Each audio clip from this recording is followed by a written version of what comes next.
Hello everybody and welcome back to the channel.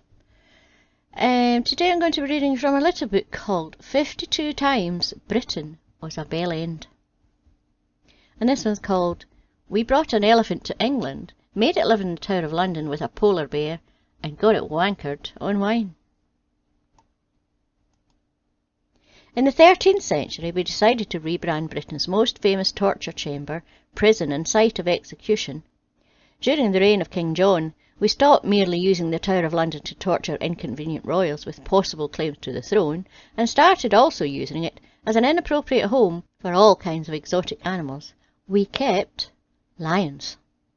When you see the natural habitat of lions, the plains of Africa, your first thought probably isn't that it bears a striking resemblance to a castle in England during the drizzle. Nevertheless, at several points in history, the tower was rammed full of lions, who were allowed outside only during the day.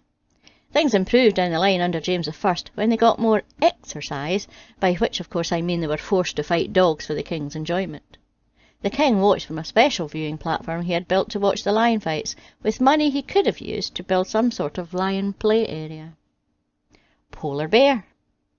A gift from King Haakon of Norway in 1252, the polar bear was allowed to swim in the Thames by Henry III, which must have been quite the mindfuck for the fish. It wasn't done out of kindness though. Henry just didn't like how expensive it was to feed a fully grown polar bear, which is about number 12 on the big list of reasons you don't accept a fucking polar bear as a gift in the first place. Right below, it's a fucking polar bear. Why not try a rabbit first and see how you get on? The polar bear was allowed to fish in the Thames for its own food, whilst attached to a rope. Bearing in mind how grim the Thames was back then without a sewer system, this is like buying a puppy, and instead of feeding it pedigree chum, making it hunt for rats in a toilet. Elephants. In 1623 the King of Spain gave James I an elephant, and very little instruction whatsoever. This ended up with the elephant being fed a diet exclusively of various types of meat, mainly steak. Elephants, if you didn't know, are famously herbivorous.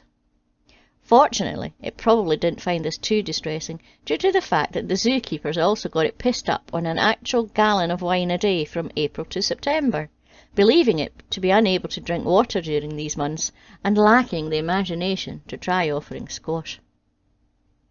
An ostrich. To complete the menagerie, there were also some ostriches roaming around, who again we had fuck all clue about, and didn't bother to do any research whatsoever as how to look after them.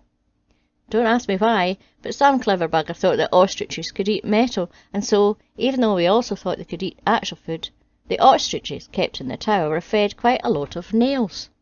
This seems especially unfair when you remember the elephants were eating fine sirloin steak, whilst getting wankered on Chateau de Pipe. The end.